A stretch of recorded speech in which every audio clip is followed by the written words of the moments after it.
আজকে আমাদের প্রথম চ্যাপ্টার, আমাদের ফার্স্ট চ্যাপ্টারের নাম হচ্ছে অ্যাটমিক স্ট্রাকচার। আমার কথা কি ক্লিয়ার? জি ম্যাম। জি ম্যাম।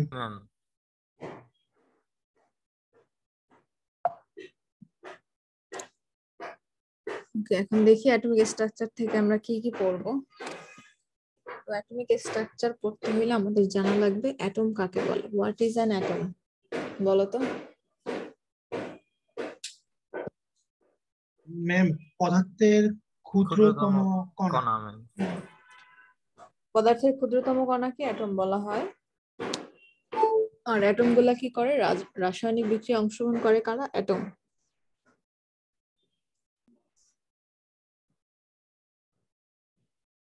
মানে যদি ইংলিশে বলতে চাই, the smallest unit of a matter that retains the identity of substance. That means কোন একটা পদার্থের সব থেকে ক্ষুদ্রতম যে অংশটা, ওইটাকে আমরা অ্যাটম বলবো। এবং এই ক্ষুদ্রতম অংশটাই হচ্ছে পুরা যে আমরা যেই পদার্থের কথা চিন্তা করতেছি, যেই ম্যাটারটার কথা চিন্তা করতেছি, ওইটার পুরো আইডেন্টিটিটাই বহন করবে অ্যাটম। কারণ যখন এই পদার্থটা কোনো রাসায়নিক বিক্রিয়ায় অংশগ্রহণ করবে, তখন কিন্তু এই অ্যাটমটাই, পদার্থটা ভেঙে আগে অ্যাটমে পরিণত হবে, এলিমেন্টে যাবে, তারপরে কিন্তু রাসায়নিক বিক্রিয়ায় অংশগ্রহণ করবে। এবং শুধুমাত্র অ্যাটম কিন্তু মানে নেচারে এক্সিস্টেন্স নাই, অবশ্যই কারো না কারোর সাথে বাইন্ড করে কম্পাউন্ড হয়ে থাকে, এরকম অবস্থায় নেচারে হচ্ছে এক্সিস্ট করে। এই জন্য শুধুমাত্র অ্যাটমের কোনো অস্তিত্ব নাই, বাট ওই কিন্তু পুরো আইডেন্টিটিটা বহন করতেছে। একটা ম্যাটারসের যখন একটা আইডেন্টিটি দরকার হয়, তখন ওই পদার্থের মাধ্যমে আমরা, ওই অ্যাটমটার মাধ্যমে আমরা বুঝতে পারি যেটা কোন ধরনের পদার্থ বা কি ধরনের রাসায়নিক বিক্রিয়ায় অংশগ্রহণ করতে পারে। এইসব ডিটেলস ইনফরমেশন আমরা কিন্তু অ্যাটম থেকে পাবো। এই কারণেই বলা হয়েছে retain the identity of the substance. তো ডেমোক্রিটাস হচ্ছে সর্বপ্রথম এই অ্যাটমের আইডিয়াটা প্রপোজ করছে। এরপরে অ্যাটমের গঠন সম্পর্কে বিভিন্ন বিজ্ঞানী বিভিন্ন মতামত দিছে। থমসন, তারপরে হচ্ছে ডাল্টনের মতামত তোমরা আগে পড়ে আসছো, রাদারফোর্ড, বোর, তারপরে এখন আছে সোইনজার্ডের যেটা কোয়ান্টাম মেথডের মাধ্যমে যে মডেলটা আছে, এখন এটাই আমাদের মানে আধুনিক মডার্ন যুগে এখন এটা চলতেছে। হয়তো এরও দেখবা কিছু লিমিটেশন আসবে, পরবর্তী বিজ্ঞানীরা আরো কিছু নতুন মতামত দিবে। তো রাদারফোর্ডের মডেলের যে লিমিটেশন গুলো ছিল, ওইগুলোই কিন্তু বোর এসে ওগুলো ফুলফিল করেছে। রাদারফোর্ডের মডেলটা কি ছিল মনে আছে? সেটা মডেলটা ছিল কিছু কিছু মনে আছে ছিল। সে অ্যাকচুয়ালি স্যার একটা পরমাণুর কেন্দ্রে প্রোটন থাকবে, নিউট্রন থাকবে, এবং চারিদিকে ইলেকট্রন ঘুরবে, এবং সেই ইলেকট্রন ঘোরাটা ঘুরবে সূর্যে যেরকম সূর্যকে কেন্দ্র করে যেরকম গ্রহগুলো ঘুরে, সেরকম ভাবে ঘুরবে আর কি ইলেকট্রন। এতটুকুই মনে আছে। এর মধ্যে লিমিটেশনটা কি ছিল ma'am? Limitation first of all হচ্ছিল ম্যাম, উনি সূর্যের সাথে তুলনা করেছে, সেটা কখনোই হবে না, এবং সে কক্ষপথের বর্ণনা দেয়নি। আর সাধারণত যদি কোন একটা কণা ইলেকট্রন যদি প্রোটনকে কেন্দ্র করে ঘুরে, একটা মোমেন্টে তার শক্তি হারিয়ে কেন্দ্রে চলে আসে, পরমাণুর যে গঠনটা আছে সেটাই ছিল একটা মোমেন্টে ধ্বংস হয়ে যাবে। মানে এখানে মডেলটা ছিল এরকম যে মাঝখানে এটাকে নিউক্লিয়াস বলা হয়েছে, যে মানে পদার্থের একটা অ্যাটমের মধ্যে আর কি, একটা অ্যাটমের কথা আমরা চিন্তা করব যখন, অ্যাটমের যে পজিটিভ চার্জ গুলো ওগুলো নিউক্লিয়াসের মধ্যে থাকে এবং একসাথে লেগে থাকে, যেটা অংশটাকে আমরা নিউক্লিয়াস বলি। আর ইলেকট্রনটা কি করবে? নেগেটিভ চার্জ, ইলেকট্রনটা নেগেটিভ চার্জ, এবং এই যে নিউক্লিয়াসের চারিদিকে সে ঘুরতে থাকবে, যেরকম সূর্যের চারিদিকে গ্রহ উপগ্রহ গুলা ঘুরতে থাকে, ওই বড় ওরকম ভাবে ঘুরতে থাকবে। তো এই কারণে সে সোলার মডেলের সাথে তুলনা করছে, সৌরজগতের সাথে তুলনা করছে। কিন্তু তার লিমিটেশন হচ্ছে সে কোনো কক্ষপথের কথা বলে নাই। ইলেকট্রন যেহেতু হচ্ছে নেগেটিভ চার্জ, আর যে কোনো চার্জ যুক্ত কণা যখন অনবরত ঘুরতে থাকবে, তখন আস্তে আস্তে এনার্জি লুজ করতে থাকবে, এনার্জি লস করতে করতে এক সময় অস্তিত্ব বিলীন হয়ে যাবে বা কেন্দ্রে চলে যাবে, এরকম বলা হয়েছে। তো এটাই হচ্ছে লিমিটেশন, যে কক্ষপথের কথা বলে নাই। আর সৌরজগতের সাথে তুলনা করছে, সৌরজগতের আমাদের যে পৃথিবী বা হচ্ছে সূর্য, এগুলোর তো কোনো চার্জ নাই, এগুলো ঘুরলে তো আর চার্জ লস করতেছে না। কিন্তু এখানে তো আমাদের নিউক্লিয়াসে আছে পজিটিভ চার্জ এবং ইলেকট্রন গুলো আছে নেগেটিভ চার্জ। তো এই চার্জযুক্ত কণা তো অনবরত যদি ঘুরতে থাকে তাহলে তো এনার্জি লস করতে পরে মডেলটাই থাকবে না। তো এই লিমিটেশন গুলাই কিন্তু পরবর্তীতে বোরের মডেল, যে বোর এসে এই মডেল লিমিটেশন গুলাকে হচ্ছে সে কক্ষপথের কথা বলছে, সে হচ্ছে এনার্জি কি লস করবে নাকি গেইন করবে, এগুলোর কথা সব বোরের মডেল থেকে আমরা পরবর্তীতে জানতে পারলাম। তো বোরের মডেলটা দেখতে এরকম, এই যে ব্লু কালার এবং রেড কালারের যে সার্কুলার যে পাতগুলা, এটাই হচ্ছে কক্ষপথ। যে ইলেকট্রন যেহেতু চার্জযুক্ত বস্তু, অবশ্যই চার্জ হচ্ছে লুজ করবে। তো এই কক্ষপথে, নির্দিষ্ট কক্ষপথে, মানে যেই ইলেকট্রনটার যেই কক্ষপথে থাকার কথা, মনে করো ফার্স্ট ইলেকট্রন তার থাকার কথা ফার্স্ট কক্ষপথে, সেকেন্ড ইলেকট্রন থাকার কথা ফার্স্ট কক্ষপথে, প্রথম কক্ষপথে দুইটা ইলেকট্রন থাকে। তো এই দুইটা ইলেকট্রন যখন ফার্স্ট কক্ষপথে থাকবে, মানে ওখানেই থাকার কথা, ওখানেই যখন থাকবে, তখন ওই কক্ষপথ বরাবর ঘুরলেও ও চার্জ লুজ করবে না, শুধুমাত্র ওই কক্ষপথে। সেম ভাবে তোমার সেকেন্ড থার্ড সবগুলোর ক্ষেত্রে সেম কথাই প্রযোজ্য। তো একটা ইলেকট্রন কি করবে, একটা কক্ষপথ থেকে আরেকটা কক্ষপথে যেতে পারবে। তো যেতে হইলে কি হইতে হবে, তুমি যদি হায়ার লেভেলে উঠতে চাও, যেমন তোমার যদি তুমি যদি বাসার নিচতলা থেকে সিঁড়ি দিয়ে উপরে উঠতে চাও, তো তুমি সিঁড়ি দিয়ে যত উপরে উঠবে তোমার দেখবে এনার্জি দরকার হবে, তখন এনার্জিটা তোমার আরো টায়ার্ড লাগবে। 5 তলা পর্যন্ত সিঁড়ি দিয়ে ওঠার পর তোমার বেশি টায়ার্ড লাগবে, 10 তলা পর্যন্ত আরো টায়ার্ড লাগবে। দ্যাট মিনস তোমার শরীরের এনার্জিটা তোমার চলে যাচ্ছে, বা এনার্জি তোমার ইউজ হচ্ছে, ওঠার জন্য লাগতেছে।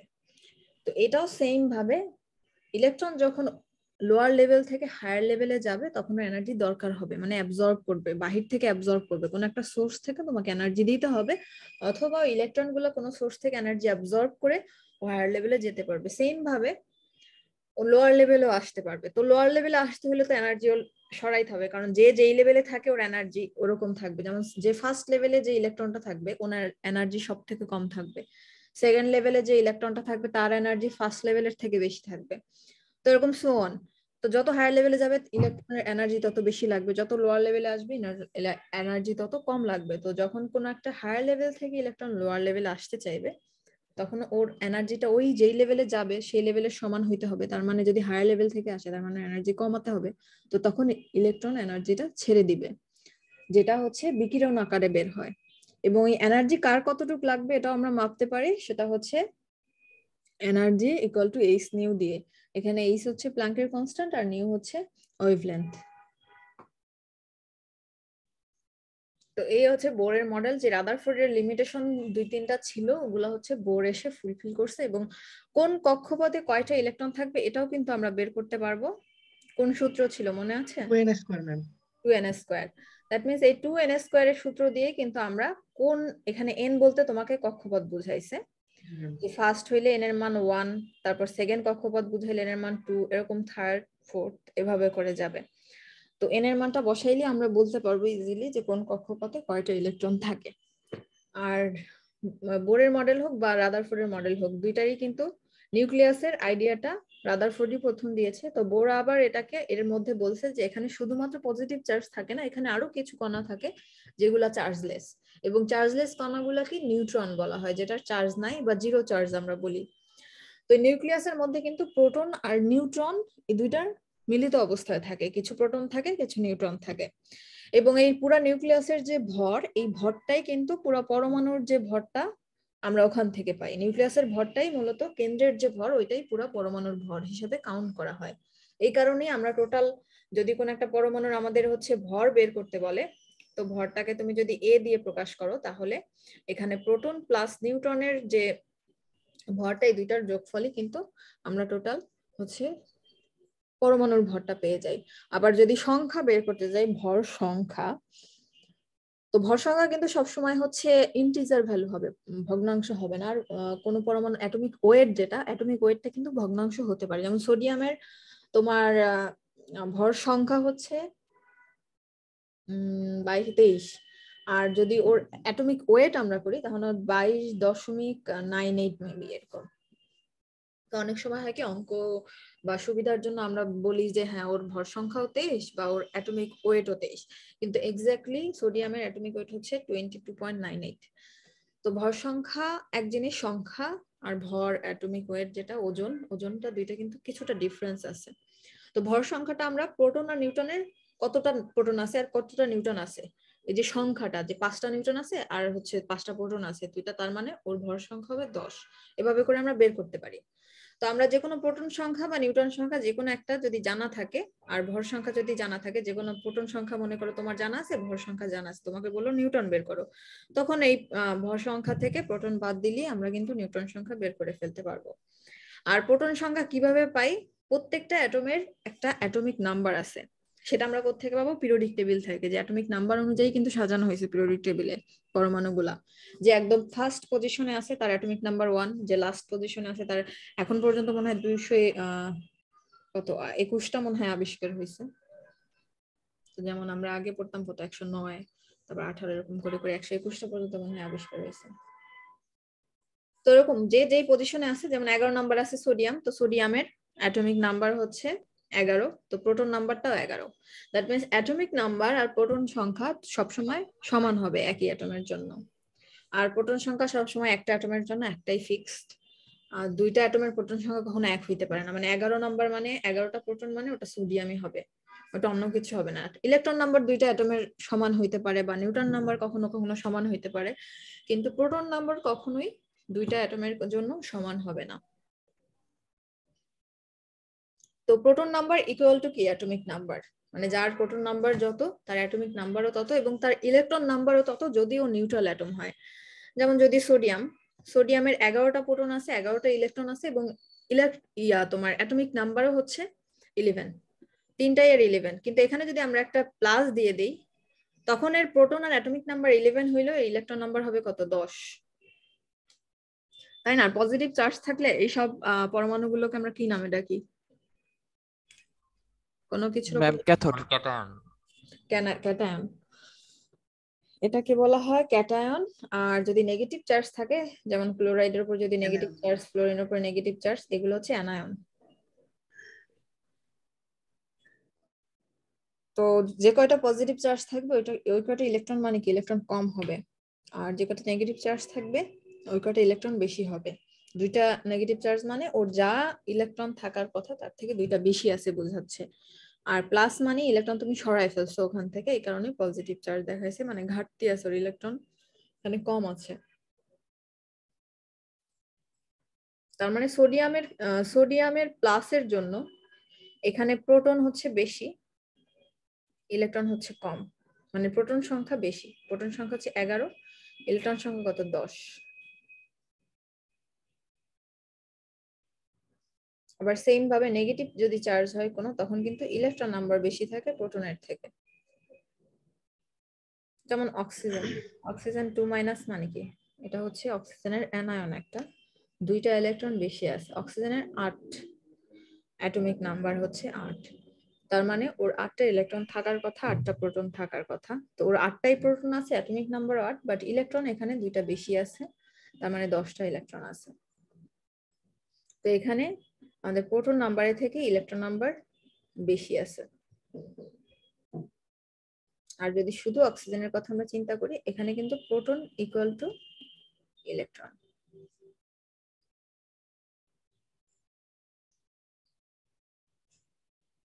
এগুলো সব সহজ পড়া, সবই আগে তোমাদের পড়ে আসছো।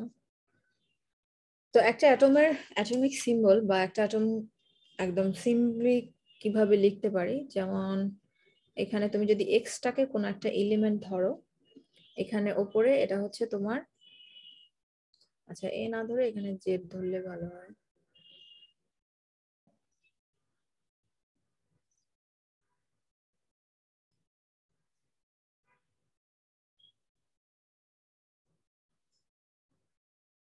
আচ্ছা এখানে যদি জেড ধরি, যে জেড হচ্ছে ওর ভর সংখ্যা, এটা কিন্তু ওজন না, ভর সংখ্যা।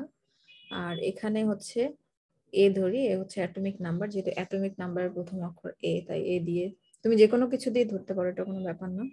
আর এখানে থাকবে হয় প্লাস বা নেগেটিভ, যদি চার্জ থাকে চার্জটা উপরে থাকবে। তো এখন কোন একটা অ্যাটম, যেমন আয়রন যদি আমরা লিখতে চাই, আয়রনের হচ্ছে তোমার অ্যাটমিক নাম্বার 26 আর ইয়া হচ্ছে 56 ভর সংখ্যা। আর যদি এখানে চার্জ দিতে চাই, চার্জ দিতে পারি, মনে করো 2+ দিলাম। এটা হচ্ছে অ্যাটমের সিম্বল, এভাবেও লিখতে পারি। অথবা আয়রন এরকম করে এখানে হচ্ছে 56, মানে বোঝাচ্ছে আয়রনের ভর সংখ্যা 56, এভাবে লিখতে পারি। ওটা হচ্ছে অ্যাটম লেখার ওয়ে আর কি। এভাবে লিখলে কোনো একটা, যদি তোমাকে ইলেকট্রন বিন্যাস দেওয়া হয় বা কোনো ম্যাথে যদি কোনো একটা অ্যাটমের ভর সংখ্যা লাগে, এরকম কোনো যদি ম্যাথ থাকে, তখন এইভাবে লিখলে তুমি বুঝবা এই যে আয়রনের সামনে বা এলিমেন্টের সামনে যে সংখ্যাটা, এটা হচ্ছে ওর ভর সংখ্যা। আর যদি অ্যাটমিক নাম্বার দেয়া থাকে তাহলে এরকম আয়রন লিখে এরকম ব্র্যাকেটের মধ্যে 26 এভাবে লেখা থাকবে, তাহলে বুঝবা যে এটা হচ্ছে আয়রনের অ্যাটমিক নাম্বার। অ্যাটমিক নাম্বার মানে প্রোটন সংখ্যা। এখন এভাবে লিখে যদি এখানে 26টা না লেখে, কারণ 1 থেকে 30 পর্যন্ত মনে রাখবা পিরিয়ডিক টেবিলে 1 থেকে 30 পর্যন্ত কারা কারা আছে, তো এটা তোমাকে হচ্ছে মাথায় রাখতে হবে। তো এখানে 26টা যদি না থাকে তাহলে এখানে তোমাকে বললো, এভাবে লিখে দিল, বললো এতে কয়টা ইলেকট্রন আছে আর কয়টা নিউট্রন আছে, কয়টা প্রোটন আছে, এরকম কোশ্চেন আসলো। তার মানে পুরো নাম্বার কিভাবে বের করবো আমরা?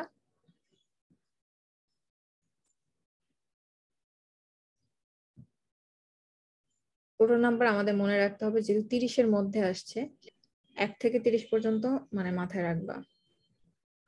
সহজ আছে, 2-3 বার পড়লে মনে থাকবে, আগে অবশ্য পড়ছো। এখন বলো আয়রনের এখানে কয়টা প্রোটন আছে, কয়টা ম্যাম নিউট্রন আছে আর কয়টা ইলেকট্রন আছে? ম্যাম 26টা প্রোটন 26টা ইলেকট্রন। ও আচ্ছা ম্যাম 2+ আছে, তাহলে ম্যাম প্রোটন হবে 26টা, ইলেকট্রন হবে ম্যাম 24টা। হুম, এখানে 26টা হবে প্রোটন, কারণ ওর অ্যাটমিক নাম্বার 26, আর প্লাস মাইনাসের জন্য আমাদের প্রোটন সংখ্যা তো কখনোই চেঞ্জ হবে না। আর 26 - 2 মানে 24টা হবে ইলেকট্রন, যেহেতু 2+ আছে তাই ইলেকট্রনের সংখ্যা 2টা কমে যাবে, আর মাইনাস থাকলে তখন আমরা প্লাস করতাম। আর নিউট্রন কত? নিউট্রন সংখ্যা কত? 30। ম্যাম 30। রাহুল, নিউটন সংখ্যা কত? 30 ম্যাম। রাহুল কি ক্লাসে নাই? রাহুল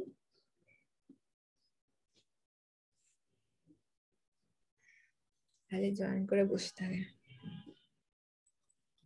ম্যাম আসছি ম্যাম, তাহলে কি তোমার ডাকটা নেটওয়ার্কের প্রবলেম, বের করে দেখো। জি ম্যাম। বললাম নিউটন সংখ্যা কিভাবে বের করি আমরা কোনো এলিমেন্টের? বুঝি না ম্যাম, কথা কাইটা কেটে আসতেছে। নিউটন সংখ্যা কিভাবে বের করি? বুঝতে পারি না, মনে নেই। এই এতক্ষণ এতক্ষণ পড়াইলাম, তুমি কি করছো রাহুল? তুমি বলো আগে, এতক্ষণ কি করছো তুমি? আমি এখানেই ছিলাম, বাট হচ্ছে আমি হোস্টেলে থাকি তো, এখানে নেটওয়ার্ক অবস্থা খুব খারাপ। আপনার কথায় কেটে কেটে আসছে, আমি একবার ডাক দিয়েছিলাম যে ম্যাম কথা বুঝতেছি না, এটা বলার জন্য। যাদিন না যেদিন? জেদিন, জেদিন। তোমার নামটা আমার একটু বলো তো, বাংলা লিখে রাখি। ও নাই ক্লাসে না? সাবরিনা? ম্যাম আছে, ওই যে লিখছে পাভেল। সাবরিনা? জি ম্যাম। কি পাভেল? তোমার নাম পাভেল? ওর নাম পাভেল? ম্যাম আমরা তো জিদনিয়ান ডাকি, জিদনিয়ান ভাই। আচ্ছা যাই হোক, পাভেলই ইজি ভাই আমার জন্য। ডাক নাম আর কি পাবে। ম্যাম কোর্স আউটলাইনটা দেওয়া হয়নি। বলো।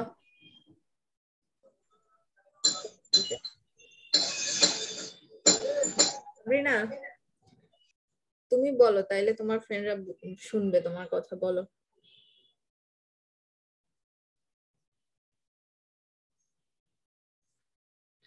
কি অবস্থা তোমাদের? User K? Who is user? User নাম দিয়ে কে জয়েন করছে এটা? ম্যাম হয়তো ম্যাম পিসির নাম ইউজার, নতুন উইন্ডোজ দিছে। ইউজারটা আমারও তো আছে। আমি কে? তুমি আমি গাজী? তুমি জি ম্যাম। তুমি ইউজার নাম দিয়ে ঢুকছো নাকি? না, দোনোটাই।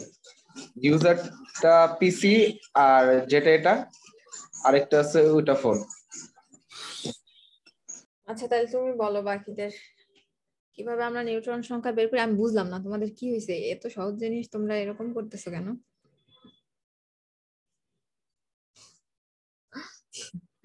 রিফান, দেখছো, এই এই হচ্ছে আমার ক্লাসের অবস্থা।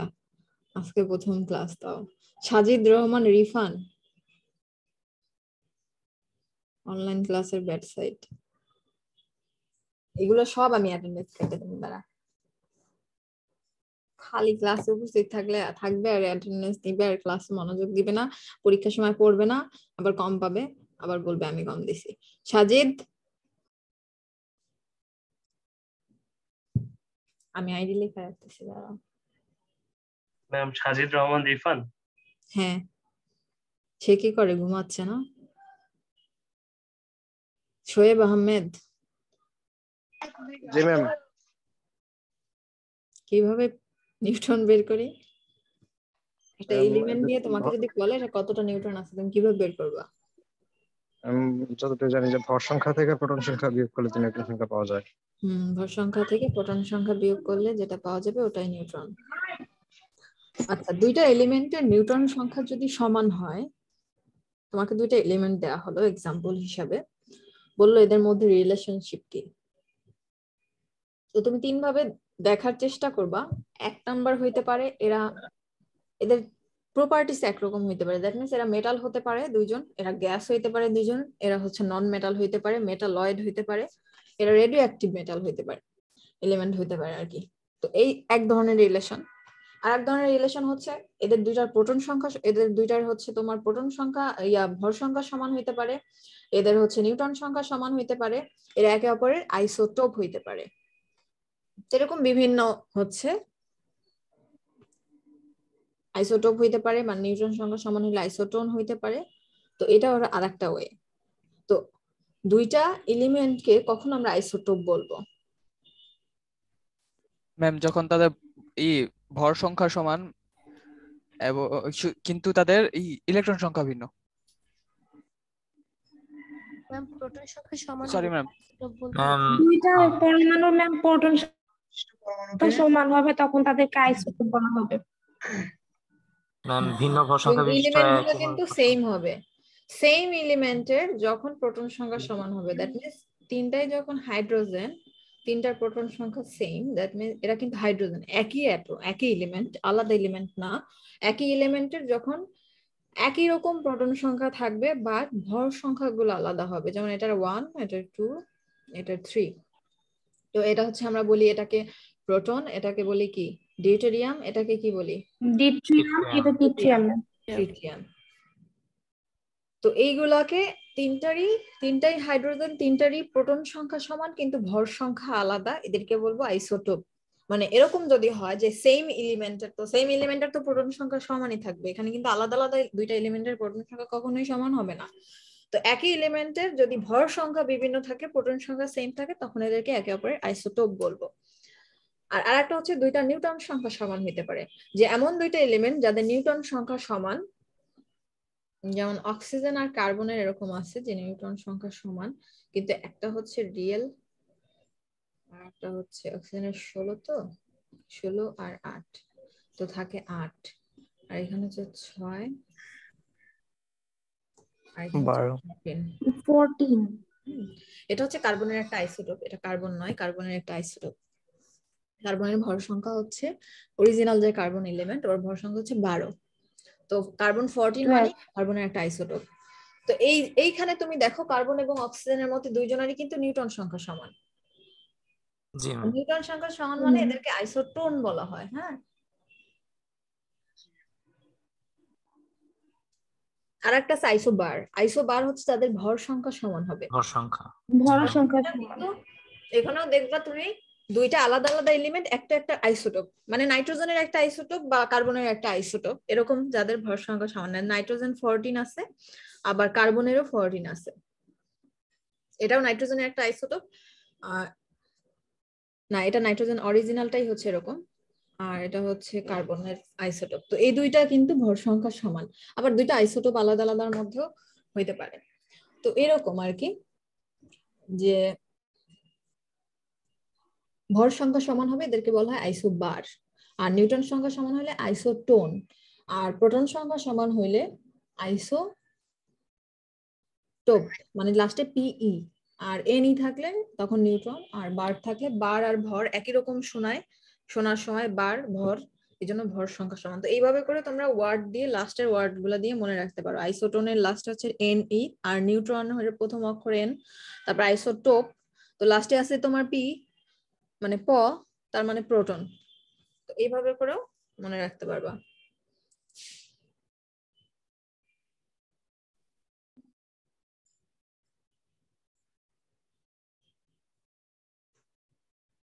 কে ছিল লাস্টে? নেট নাই, কইও। কি রাহুল, কিছু শুনছো? জি ম্যাম, রাহুল। জি ম্যাম। এতক্ষণ যা পড়াইছি কিছু শুনেছো তুমি? তোমার মাথায় কিছু ঢুকছে? ম্যাম ঢুকছে বলতে শুনি নাই তেমন কিছু। আইসোটোপ তুমি আমার শোনো এখানে না? তেমন তুমি এখন শোনা তো যায় না, কথা ক্লিয়ার, তুমি নেটওয়ার্ক বাড়িতে কথা বলবো। ক্লিয়ার হয়, পড়ার সময় তুমি খালি শোনো না। নেটওয়ার্ক না থাকলে কি বলবো, হোস্টেলে যারা থাকে সবারই সেম অবস্থা। ডাটা দিয়ে ইউজ করে সবাই, আমার তো ফোন নাই যে ডাটা ইউজ করবো, তো ওয়াইফাই দিয়ে করা লাগে। পাভিলের কি ইন্টারনেটে প্রবলেম হচ্ছে? আর জি ম্যাডাম। ম্যাম আইসোটোপ কাকে বলে পাভেল? ম্যাডাম আমাকে জিজ্ঞেস করলেন? হ্যাঁ তোমাকে। আমি তো ম্যাডাম দেখছি শুধু যে পিছনে এন থাকলে বলেন যে প্রোটন, পি থাকলে প্রোটন আর এন থাকলে নিউটন, এটা জাস্ট বুঝছি, এর আগে পরে কথা বুঝতেছি না। কেন বুঝো নাই? ওই যে আমি তো ডাটা দিয়ে দেখতেছি তো, এত বেশি ভালো না এয়ারটেল, আজকে কয়েকদিন ধরে এটা সমস্যা দিতেছে, আর ওয়াইফাই অনেক স্লো। যাদের যদি দুইটা বা তিনটা এলিমেন্টের মানে মোর দ্যান ওয়ান এলিমেন্টের প্রোটন সংখ্যা সমান হয় তাদেরকে আইসোটোপ বলা হয়। সাজ্জাদ, কি অবস্থা? হতাশ হয়ে যাচ্ছি আমি। ম্যাম হ্যাঁ বলো। ম্যাম আমার সকাল থেকে ইলেকট্রিসিটি নেই, আমি মানে ক্লাসটা কন্টিনিউ করতে পারবো না। কেন?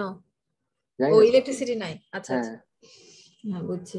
আচ্ছা ম্যাম, আমি তাহলে লিভ নিলাম। হ্যাঁ হুম। সনেট, সনেটের নাম কি? Sonnet, Abdullah Hasib sonnet. পড়া কিছু বোঝা যাচ্ছে? বুঝতেছো? জি ম্যাম বুঝতেছি। এখন পর্যন্ত কিছুই পড়াই নাই। না ম্যাম, অনেক কিছুই তো পড়ালেন।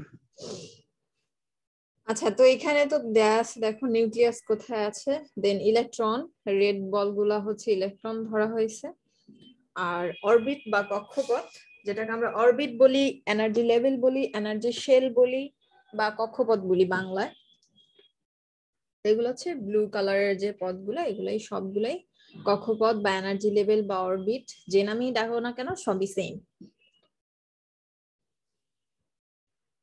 তো এরকম ইলেকট্রন গুলো আসলে এভাবে করে ঘুরতে থাকে, মূলত কক্ষপথ বরাবরও ঘুরে না, এই কক্ষপথের মধ্যে আবার কিছু অংশ থাকে, নির্দিষ্ট এরিয়া থাকে যেটাকে অরবিটাল বলি। তো অরবিটাল এরিয়াতে আবার ইলেকট্রন পাওয়া যায় বেশি, বা ইলেকট্রনের ঘনত্ব বা ইলেকট্রন ওই জায়গায় থাকতে বেশি পছন্দ করে, এই কারণে বলা হয় ইলেকট্রনের যে ক্লাউড, ইলেকট্রনের ঘনত্বটা ওই নির্দিষ্ট এরিয়াতে বেশি পাওয়া যায়, এবং ওই এরিয়াগুলোকে অরবিট বলা হয়, কক্ষ অরবিটাল বলা হয় আর কি। অরবিটের মধ্যে আরেকটা পার্ট হচ্ছে অরবিটাল, যেটাকে আমরা এসপিডিএফ দিয়ে ডিনোট করি, এগুলো হয়তো তোমাদের আগে জানা আছে। এবং ওই অরবিটাল জানার জন্য আমাদের যেটা জানা লাগবে সেটা হচ্ছে কোয়ান্টাম নাম্বার।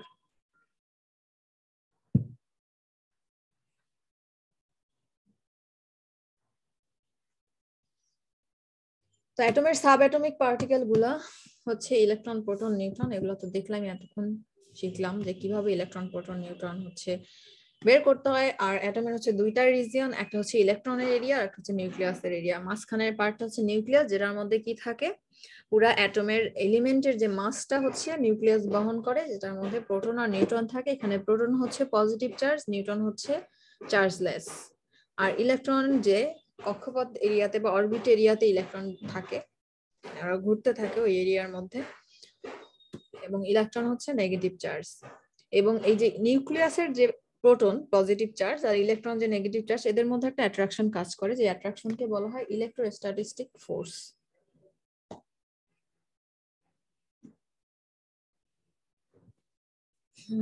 এখানে নিউক্লিয়াস দেখাইছে, দেন হচ্ছে এটা ইলেকট্রনের এরিয়া, একটা হচ্ছে নিউক্লিয়াসের এরিয়া।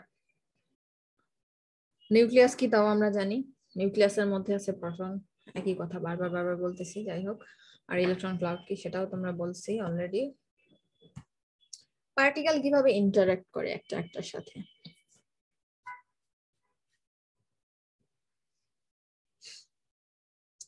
পার্টিকেল ইন্টারঅ্যাক্ট যদি এখন বন্ডের উপর ডিপেন্ড করতেছে কোন ধরনের রাসায়নিক বন্ধন সে গঠন করবে, সে কি হচ্ছে কোভ্যালেন্ট বন্ড করবে নাকি কোঅর্ডিনেশন বন্ড করবে নাকি হচ্ছে আয়নিক বন্ড করবে। আয়নিক বন্ড আমরা জানি পজিটিভ এবং নেগেটিভ মিলে হয়, যে একজনের যখন একটা ইলেকট্রনের ঘাটতি থাকে আর একজনের যখন ইলেকট্রন বেশি থাকে তখন যার বেশি আছে সে ওকে ইলেকট্রন দিয়ে দেয়, তারপরে এরা হচ্ছে দেয়া নেয়ার মাধ্যমে একজনে দেয় একজন অ্যাকসেপ্ট করে, এভাবে করে এরা বন্ধন গঠন করে যেটা হচ্ছে কোভ্যালেন্ট বন্ড আয়নিক বন্ড বলে। তো বন্ডিং এ বন্ড চ্যাপ্টার যখন আমরা পড়বো কেমিক্যাল বন্ড তখন আমরা এগুলো আরো ডিটেইলস পড়বো। আর কোভ্যালেন্ট বন্ড হচ্ছে ইলেকট্রন শেয়ারের মাধ্যমে, এখানে কোনো কাউকে দিয়ে দিচ্ছে না, মানে আদান প্রদান হচ্ছে না, বাট এখানে শেয়ার হচ্ছে। তো শেয়ারের মাধ্যমে যে বন্ধনগুলো ওগুলো হচ্ছে কোভ্যালেন্ট বন্ড। কোঅর্ডিনেশন বন্ডও শেয়ারিং এর মাধ্যমে হয়, আর মেটালিক বন্ড হচ্ছে আর এতে কোনো শেয়ার টেয়ার হয় না, ওখানে জাস্ট ইলেকট্রন র্যান্ডমলি ঘুরতে থাকে। তো এগুলোর ডিটেইলস বন্ধন চ্যাপ্টারে আমরা পড়বো। এখন আমরা হচ্ছে এগুলা দেখি, এটাও আমরা দেখলাম যে কিভাবে আমরা কোনো একটা এলিমেন্ট থেকে কয়টা প্রোটন আছে কয়টা নিউট্রন আছে আর কয়টা ইলেকট্রন আছে কিভাবে বের করতে পারি, একটু আগে দেখে ফেলছি অলরেডি। এখন দেখি কিছু আমরা এক্সারসাইজ করব। আচ্ছা, এখানে কিছু এক্সাম্পল দিছে ক্লোরিন আর হচ্ছে তোমার পটাশিয়ামের। তো এই অ্যাটমিক সিম্বল কিভাবে লিখতে হয় এটাও কিন্তু আমরা শিখে ফেলছি। তো এখন কোশ্চেনে আসি, দেখো একটা কোশ্চেন আছে এখানে, which of the following represent isotopes of the same element, which element. এখানে চারটা তোমাকে উদাহরণ দিছে, অপশন দিছে চারটা। এখানে কোনটা কোনটা আইসোটোপ? ম্যাম 1 3 4 1 3 4 জি ম্যাম। জি ম্যাম 1 3 4। ওকে দেখি 1 3 আর 4 এরা একে অপর আইসোটোপ, কারণ হচ্ছে এদের প্রোটন সংখ্যা সমান। প্রোটন সংখ্যা সংখ্যা সমান না, যেহেতু আইসোটোপস বলছে তার মানে এদের প্রোটন সংখ্যা সমান হতে হবে। এটারও 92, এটারও 92, এটারও 92, আর 92 হচ্ছে ইউরেনিয়াম, তো এগুলো সব হচ্ছে ইউরেনিয়াম।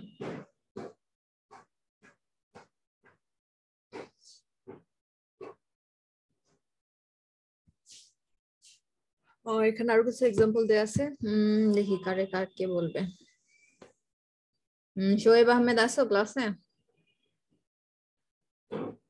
শোয়েব আহমেদ নাই? জি ম্যাম। আচ্ছা, এখন বলো কোশ্চেনটা দেখো, অ্যানসার গুলো বলবা। Carbon consists of 3 isotopes. State the number of protons, neutrons, and electrons each of these carbons atoms. G ma'am.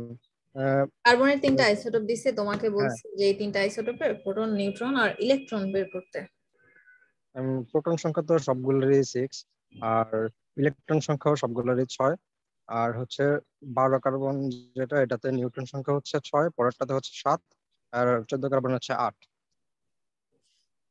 আচ্ছা, প্রোটন সংখ্যা 3টারই 6 তাই তো? জি ম্যাম। আর নিউট্রন হচ্ছে কি বললা, প্রথমটা হচ্ছে 6, প্রথমটা হচ্ছে 6, তারপর 7 8 এরকম বলছো? 7। জি ম্যাম। আচ্ছা, আর ইলেকট্রন? ইলেকট্রনও 6 সবগুলোতে। সবগুলাই 6। ঠিক আছে, অ্যানসার? জি ম্যাম। জি ম্যাম। সবাই বুঝতে পারছো? জি ম্যাম। ম্যাম প্রোটন আর নিউট্রনেরটা বুঝতে পারছি, কিন্তু ইলেকট্রনেরটা যদি একবার রিপিট করতেন। প্রোটন সংখ্যা যত ইলেকট্রন সংখ্যাও ততই হবে, শুধুমাত্র কখন তত হবে যদি উপরে কোনো পজিটিভ নেগেটিভ চার্জ না থাকে। তুমি দেখো এখানে কোনো কার্বনের উপরে কোনো প্লাস বা মাইনাস চার্জ দেয়া নাই, তার মানে এরকম যদি চার্জ দেয়া না থাকে তখন ওর প্রোটন সংখ্যা যত হবে ইলেকট্রন সংখ্যাও ততই হবে। যদি কোনো কার্বনের উপর এখানে পজিটিভ চার্জ দেয়া থাকতো তখন আমরা ইলেকট্রন সংখ্যা কিন্তু কমাইতাম, আর নেগেটিভ দেয়া থাকলে ইলেকট্রন সংখ্যাটা বাড়াইতাম, প্রোটনের চেয়ে বাড়াইতাম। কার থেকে বাড়াইতাম? যে প্রোটন সংখ্যাটা আমাদের দেয়া আছে তার থেকে বাড়াইতাম। বুঝতে পারছো? জি ম্যাম। আর কেউ? নাহিদ, সাজ্জাদ, নাহিদ বিন সাজ্জাদ, ইয়েস ম্যাম। বুঝছো পড়া? দেখো এখানে আরেকটা কোশ্চেন আছে। হ্যাঁ নাহিদ তুমি অ্যান্সার দাও। An An atom atom has has 14 proton and 20 neutrons. Atomic number কত? 14. 14. Then next question. 34. Mass number Silicon. 34. Element silicon. Silicon. 14 number silicon আছে. Another isotope of this element is which one? Ma'am, number 3, 36. 36. 14, 36. কারণ 14 যদি হয় 34 এটা তো silicon নিজে। হ্যাঁ। এখানে বলছে another, তাই না? another বলছে তার মানে পূরণ সংখ্যা সমান হয়ে যাবে। এটার তো প্রোটন সংখ্যা সমান না। প্রোটন সংখ্যা সমান এটার, আর ভর সংখ্যা আলাদা। তো এটা যদি সিলিকন হয় তার মানে সিলিকনের অন্য একটা আইসোটোপ এটা হবে। এটা হবে না, এটা হবে না কারণ এখানে প্রোটন সংখ্যা সমান না। এটা ফসফরাস। এটা হইতে পারতো আইসোবার যদি বলতো, তখন এখানে 16 নাম্বার, তো 16 নাম্বারে কি আছে? সালফার। যদি হইতো আর কি, তখন এটা আইসোবার হইতো, যে এখানেও 34 ভর, এখানেও 34 ভর, দুটো আলাদা আলাদা এলিমেন্ট, একটা সিলিকন একটা সালফার।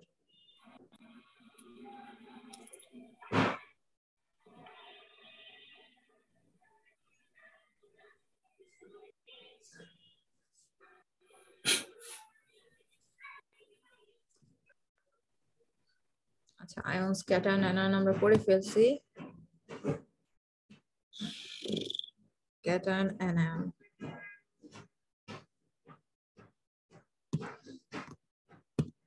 ক্যাটায়ন কাদেরকে বলবো? যারা হচ্ছে ইলেকট্রন লস করবে। যদি একটা ইলেকট্রন লস করে তাহলে একটা, দুইটা করলে 2+, তিনটা করলে 3+, এভাবে করে আমরা ডিনোট করি। যেমন এখানে ম্যাগনেসিয়াম একটা উদাহরণ দিছে, যে ম্যাগনেসিয়াম যদি দুইটা ইলেকট্রন লস করে তাহলে হচ্ছে ম্যাগনেসিয়াম 2+। আর ইলেকট্রন কিন্তু সবসময় আমরা নেগেটিভ, ইলেকট্রন যেহেতু নিজে নেগেটিভ চার্জ, তো ইলেকট্রন লেখার সময় আমরা কিন্তু আগে নেগেটিভ দেই না কখনো।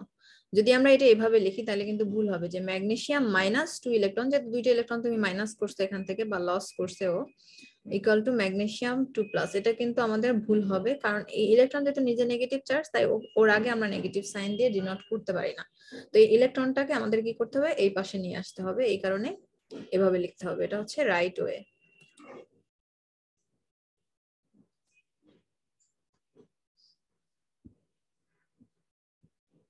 এখানে ফ্লোরিনটা দেখা যায় যে ফ্লোরিন একটা ইলেকট্রন অ্যাকসেপ্ট করে ফ্লোরাইড আয়ন হয়েছে।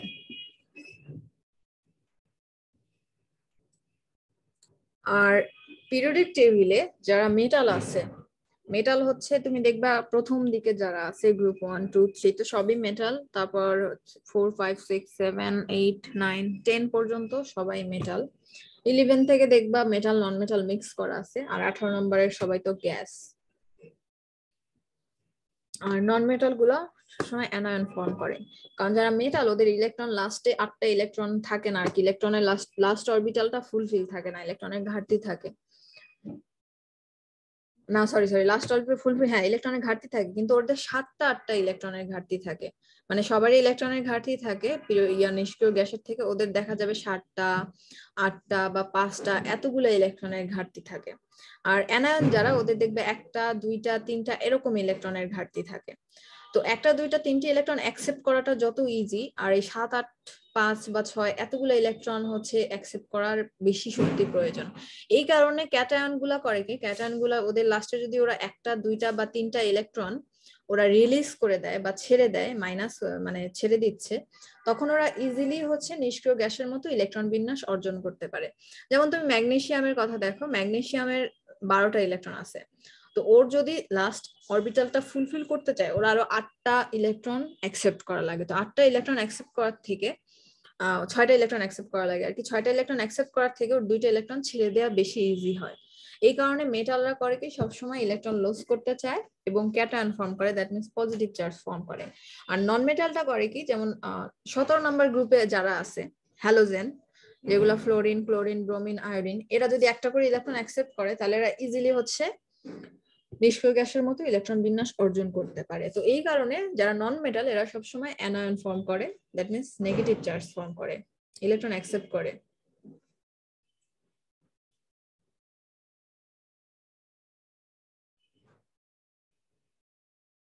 এখানে দেখো একটা কোশ্চেন আছে, এখন এটার অ্যান্সার দাও। কে দিবে? আসিফুর রহমান।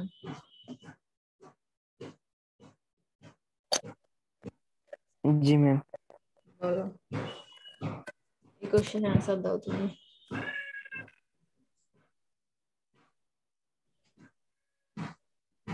সবগুলো ম্যাম? সব। প্রথম প্রোটন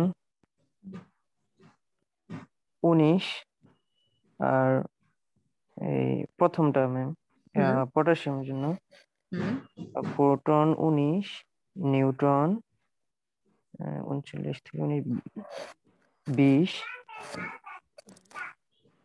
নিউটন ইলেকট্রন প্লাস একটা ছাইড়ে দিছে 18।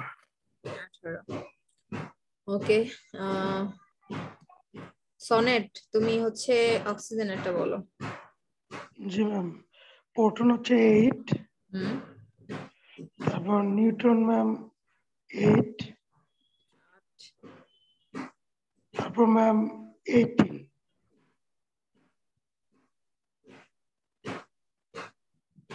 ম্যাম 18। হ্যাঁ, ইলেকট্রন কত? Sorry ma'am 8। জি ম্যাম। ওকে, রাশেদুল ইসলাম তুমি হচ্ছে ক্যালসিয়ামেরটা বলো। কই গেল?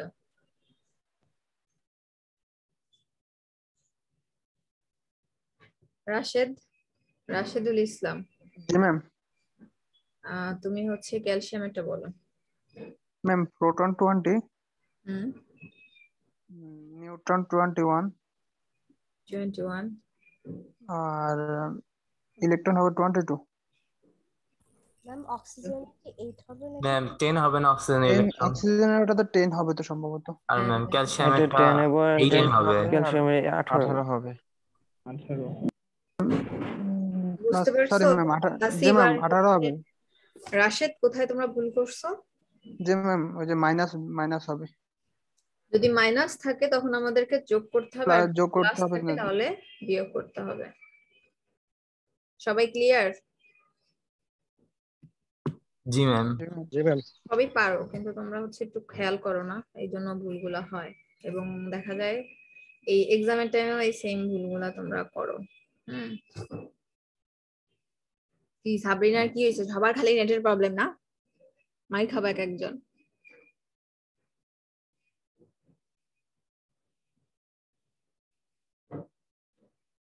আচ্ছা এখন বলো, এই কোশ্চেন আনসার কে দিবে? দাঁড়াও, কারা কারা আনসার দেয় নাই। আসাদুজ্জামান আশিক, প্রথমটার আনসার বলো।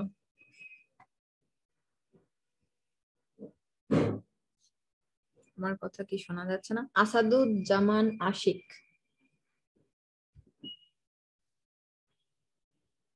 আসাদুজ্জামান আশিকের নেক্সট 5 দিনের অ্যাটেন্ডেন্স কাটা। ওকে, তারপরে জামিল সেকেন্ডটার অ্যান্সার বলো। ম্যাম ক্লোরিন হবে। Second B number. জি ম্যাম। কি হবে? ক্লোরিন। ওকে, তারপরে হচ্ছে কে অ্যান্সার দেয় নাই? সাজ্জাদ হোসেন তো দিছে। সাজ্জাদ হোসেন 2 জন ক্লাসে? জি ম্যাম, একজনের মাইক নাই। সাজ্জাদ হোসেন 32। মাইক নাই ম্যাম ওর। মাইক তো লাগানো দেখতেছি। কেন মাইক নাই কিসের জন্য? মাইক তো আমি দেখতেছি লাগানো আছে। ম্যাম সকাল থেকে আর কি চ্যাটেই কথা বলতেছে, মানে মাইক আসছে। বিথি সি নাম্বারের অ্যান্সার বলো। বিথি সি নাম্বার পারবা? 47। ম্যাম পারবো না। ম্যাম সিলভার না এটা? মনে নেই। সিলভার হবে। সিলভার মানে আমার এই নাম্বারটা ক্লোরিন হবে ম্যাম। জামিল তুমি হচ্ছে ফ্লোরিন কেন বললা এটা? ম্যাম ক্লোরিন বলছি ম্যাম, ক্লোরিন। ও ক্লোরিন বলছো? জি ম্যাম। আমি তো ফ্লোরিন শুনতেছিলাম। যাই হোক, 1 নাম্বার কি হবে? মেহেদি হাসান সজীব, এ নাম্বারের অ্যান্সার কি হবে? অক্সিজেন। অক্সিজেন। আর এটা হবে ফ্লোরিন, ঠিক আছে, ক্লোরিন। এটা কি হবে? Silver ma'am. সেখানে কি আছে? সিলভার না মার্কারি কিছু একটা হবে এরকম। সিলভার, সিলভার এরকমই হবে। জি ম্যাম, এজি। এজি এখানে 47 প্রোটন, এখানে 46 ইলেকট্রন। ইলেকট্রন কম ম্যাম প্লাস। প্লাস হবে। এভাবে করেই তোমরা কনফিউজ হয়ে যাবা, এক্সামের সময় সহজ জিনিস ভুল করবা। যাই হোক, এক্সামের সময় কনফিউজ হয়ে যেও না।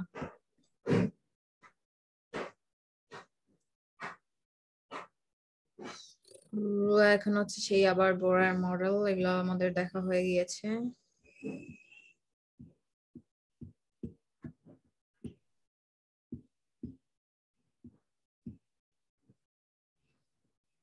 ইলেকট্রন কয়টা কয়টা থাকে এগুলো দেখাইছে আর কি।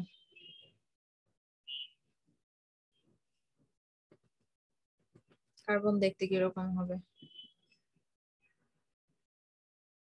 যেহেতু এরকম 2D স্ট্রাকচারে কার্বনের কখনোই না, 3D স্ট্রাকচার এরকম গোল গোল কক্ষপথ থাকে না। কক্ষপথটা মূলত হচ্ছে কি বলে, উপবৃত্তাকার ম্যাম।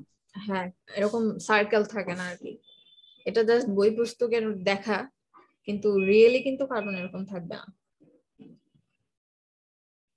বোরের অ্যাটমিক মডেল তো আমরা দেখলামই। এখন মূলত আমরা কোয়ান্টাম নাম্বারটা দেখব। কোয়ান্টাম নাম্বার গুলা, যেটা থেকে আমরা মূলত অরবিট গুলা জানি। ওকে, আমাদের টোটাল 4টা কোয়ান্টাম নাম্বার আছে। তো এই 4টা কোয়ান্টাম নাম্বারের সমন্বয় মূলত আমরা এগুলো জানলে আমরা অরবিট সম্পর্কে জানতে পারবো। এবং এই কোয়ান্টাম নাম্বারগুলো আমাদের জানা দরকার এই কারণে, কারণ এরপরে আমরা ইলেকট্রন বিন্যাসের জন্য আমাদের কোয়ান্টাম নাম্বারগুলো লাগবে। তো 4টা কোয়ান্টাম নাম্বারের ফার্স্ট কোয়ান্টাম নাম্বার হচ্ছে প্রিন্সিপাল কোয়ান্টাম নাম্বার, যেটাকে আমরা বাংলাতে বলি প্রধান কোয়ান্টাম সংখ্যা। এবং এটাকে ছোট হাতের এন দিয়ে প্রকাশ করা হয়। যেমন আমরা বোরের মডেলে পড়েছি যে কক্ষপথ, দেন হচ্ছে energy level, energy shell, orbit. এই অরবিট গুলাই মূলত এন দিয়ে প্রকাশ করা হয়। এটাই হচ্ছে প্রিন্সিপাল কোয়ান্টাম নাম্বার, দেন প্রধান কোয়ান্টাম সংখ্যা। এবং এটাকে ডিনোট করা হয় এনার্জি লেভেল অথবা এনার্জি শেল অথবা অরবিট এটা বলে। এবং এটার নাম্বার সবসময় ইন্টিজার নাম্বার হবে। তুমি দেখবো first shell, second shell, third shell হয়, 1.5 শেল, 2.5 শেল এরকম কখনো আমরা দেখি নাই। এটা সবসময় ইন্টিজার নাম্বার হবে, কখনো ভগ্নাংশ হবে না। 1 number shell, 2 number shell, 3 number shell এরকম করে। তো ফার্স্ট শেল ইলেকট্রন থাকে কয়টা? 2টা, সেকেন্ড শেলে 8টা, থার্ড শেলে 32টা। এভাবে করে করে ইলেকট্রন নাম্বার আস্তে আস্তে বাড়তে থাকে। এবং ইলেকট্রন সংখ্যাটা আমরা কিভাবে বের করি? 2n² এই সূত্র দিয়ে। এবং ফার্স্ট শেলকে কিন্তু আমরা কে শেল বলি, যেটা আমরা স্কুলের আমাদের বইতে ছিল। কে, তারপরে এল, তারপরে হচ্ছে এম, তারপরে এন ও পি, এভাবে করে সামনে আগাবে। তো তোমাকে ফার্স্ট শেল না বলে যদি বলে যে কে শেলে কয়টা ইলেকট্রন আছে, তখনও কিন্তু তার মানে তুমি এখানে এন এর মান হবে 1। সেম ভাবে এল শেলে এন এর মান 2, এম শেলে এন এর মান 3, এটা এল এর মান 4, এভাবে করে আস্তে আস্তে সামনে আগাবে। তো এটা একটু 1 নাম্বার শেল মানে প্রথম ফার্স্ট শেল মানে কে, তারপরে এল, এম, এভাবে করে আগাবে। তো এটা একটু মনে রাখবা, কারণ অনেক সময় দেখা যায় ফার্স্ট শেল, সেকেন্ড শেল না বলে তোমাকে কে শেল, এম শেল এভাবেও বলতে পারে। এখানে মোটামুটি একটা ছবি দিছে, এই যে কে, এল, এম, এন শেলগুলো বুঝাইছে আর কি। First shell, second shell, third shell. এখানে অরবিটাল সহ দিছে, তো অরবিটাল আমরা আসতেছি। তো এখন আসতেছি সহকারী কোয়ান্টাম নাম্বার, যেটাকে আমরা অ্যাজিমুথাল কোয়ান্টাম নাম্বারও বলি অথবা অ্যাঙ্গুলার মোমেন্টাম কোয়ান্টাম নাম্বারও বলি, যেটাকে সিম্বলাইজ করা হয় ছোট হাতের এল দিয়ে। এবং এটা দ্বারা আমরা অরবিটালের শেপ ইন্ডিকেট করি। অরবিটের মধ্যে যে অরবিটাল নামে আরেকটা জিনিস আছে, একটা পার্ট আছে, ওইটা মূলত আমরা এই কোয়ান্টাম সংখ্যা দিয়ে আমরা বুঝতে পারি।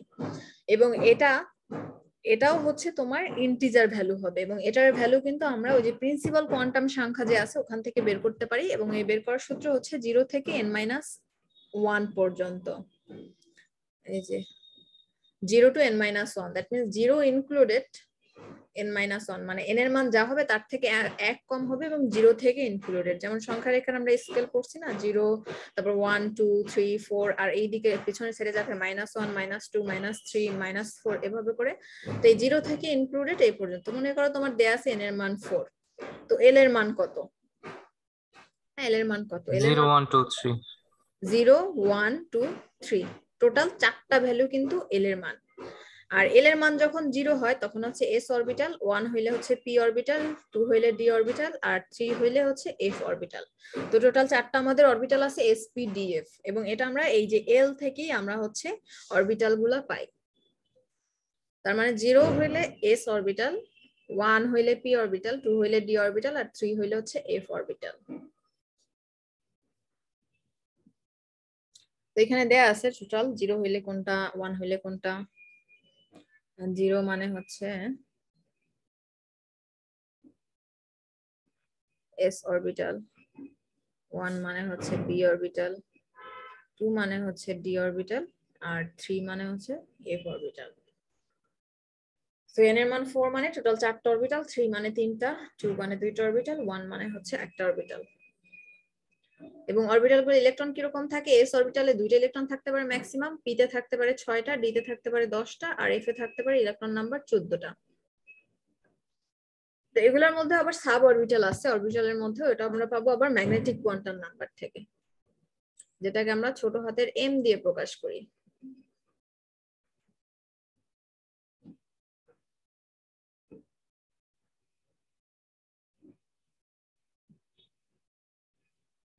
তো এইটা ম্যাগনেটিক কোয়ান্টাম নাম্বার, যেটার value it can take on values from l to -l, মানে +l থেকে -l পর্যন্ত, অথবা -l থেকে +l পর্যন্ত, যেভাবে তুমি কাউন্ট করো না কেন, এভাবে করে আমরা m এর মান বা ম্যাগনেটিক কোয়ান্টাম নাম্বার মান বের করতে পারি। এটা দিয়ে আমরা কি বুঝি, অরবিটালের orientation of speech, that means orbital x, তিনটা অ্যাক্সিস আছে x y z, তো কোন অ্যাক্সিস বরাবর ঘুরবে কোনটা, ওগুলা হচ্ছে আমরা ম্যাগনেটিক কোয়ান্টাম নাম্বার থেকে পাই। তো এটার মধ্যে আমরা পাই যে s অরবিটাল শুধুমাত্র একটাই, যেটা সেইভাবে গোলাকৃতির s অরবিটাল। p এর মধ্যে 3টা আছে, px, py, pz। সেম ভাবে d এর আছে তোমার 5টা অরবিটাল, f এর আছে 7টা অরবিটাল, এবং এই প্রত্যেকটা যে অরবিটাল, সাব অরবিটাল গুলো, সাব অরবিটাল গুলোতে 2টা করে ইলেকট্রন থাকতে পারে, ম্যাক্সিমাম 2টা, মিনিমাম 0। আর একটা আছে electron spin quantum number. Spin বলতে আমরা বোঝাচ্ছি ঘূর্ণন, মানে ইলেকট্রন কোন বরাবর ঘুরবে, সেটা কি ঘড়ির কাঁটার দিকে ঘুরবে নাকি ঘড়ির কাঁটার বিপরীত দিকে ঘুরবে, এই ঘূর্ণনটা বোঝানোর জন্য আমরা স্পিন কোয়ান্টাম নাম্বারটা ইউজ করি, এবং এটার ভ্যালু সবসময় ফিক্সড। যদি আপ স্পিন হয় তখন হচ্ছে প্লাস আপ, আর ডাউন স্পিন হইলে মাইনাস আপ চিন্তা করি। কিন্তু এই আপ ডাউন কোন ইলেকট্রনের ক্ষেত্রে কোনটা হবে, এটা আমরা খালি চোখে দেখে বলতে পারবো না, যে এই ইলেকট্রনটা যে আপে ঘুরবে নাকি ডাউনে ঘুরবে। এটা মূলত এক্সপেরিমেন্ট করে দেখা গেছে, মানে বোঝা যাবে, এছাড়া বোঝা যাবে না। এবং এই প্লাস মাইনাস সাইনটা হচ্ছে ডিরেকশন বোঝায়, ক্লকওয়াইজ অ্যান্টি ক্লকওয়াইজ জন্য প্লাস আর মাইনাসটা বোঝায়। আর হাফ হচ্ছে ফুল অরবিটালকে যদি তুমি 1 ধরো তাহলে 50% ইলেকট্রন থাকে যে কোনো অরবিটালের, যে সাব অরবিটাল গুলা, সেটা যেমন করো px অরবিটাল। px অরবিটাল দেখতে এরকম হয়, ইলেকট্রনটা মূলত একটা সাইডে থাকে, আর একটা সাইডে ইলেকট্রনের ঘনত্ব খুবই কম থাকে বা থাকে না এরকম। তো এই কারণে হাফে যেহেতু ইলেকট্রন ঘনত্ব বেশি পাওয়া যায়, এই কারণে হাফ ভ্যালুটা আসছে। সেম ভাবে ডি অরবিটাল যদি এরকম হয়, ডি অরবিটাল দেখতে, তো এটার ক্ষেত্রেও সেম, এই হাফে ইলেকট্রন ঘনত্ব বেশি থাকে, আদার হাফে ইলেকট্রন ঘনত্ব খুবই কম থাকে বা পসিবিলিটি নাই এরকম। তো এইসব ক্ষেত্রে হচ্ছে যেহেতু অরবিটালের অর্ধেক ইলেকট্রন ঘনত্ব বেশি থাকে সাব অরবিটাল গুলোর মধ্যে, তাই এরকম হাফ সাইনটা আসছে।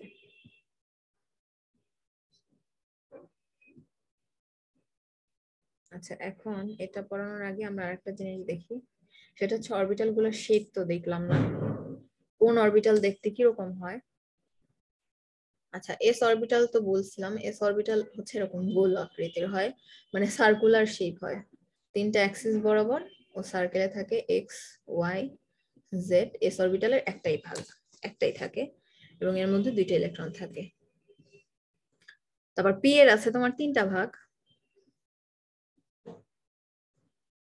পি এক্স, দেন হচ্ছে পি ওয়াই, আর পি জেড। এই এক্স ওয়াই জেড মানে এই অ্যাক্সিস বরাবর একটা ডাম্বেলের মতো হবে। তো এটাকে যদি তুমি এক্স অ্যাক্সিস ধরো, আর বাকি একটা ওয়াই একটা জেড, যে কোনো যেটা যেরকম খুশি ধরতে পারো। এটা যদি ওয়াই হয় তাহলে ওয়াই অ্যাক্সিস বরাবর ডাম্বেল থাকে, এটা হচ্ছে পি ওয়াই। এটা যদি জেড হয় তাহলে এটা জেড অ্যাক্সিস বরাবর ডাম্বেল থাকে, এটা হচ্ছে পি জেড। তো এই পি অরবিটালটা দেখতে এরকম হবে, এবং ইলেকট্রন গুলা এরকম এখানে এখানে থাকে আর কি।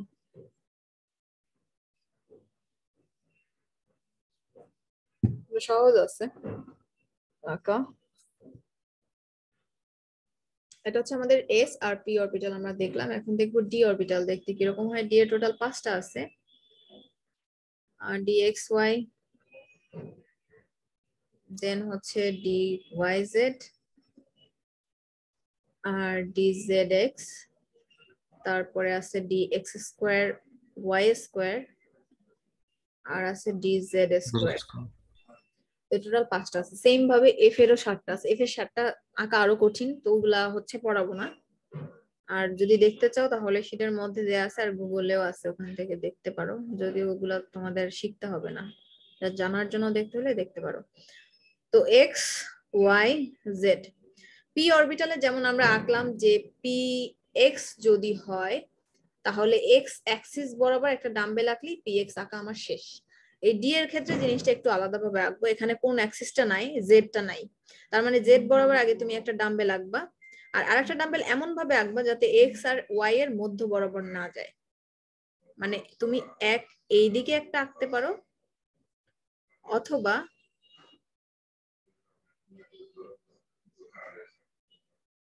এভাবে আঁকতে পারো, দুইটাই রাইট। দ্যাট মিনস এটার আকার হচ্ছে এই 3টা অরবিটাল আকার নিয়ম হচ্ছে যেই অ্যাক্সিসটা নাই ডাম্বেল ওইটার উপর দিয়ে একটা আঁকবা আর একটা হচ্ছে ফাঁকে আঁকবা, যে কোনো একটা ফাঁকে তুমি এঁকে ফেলবা।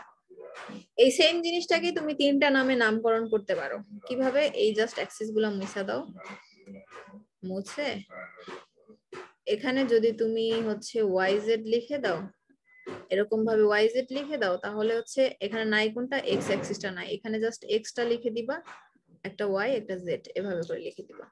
সেম ভাবে আবার এটা মুছে ফেলো।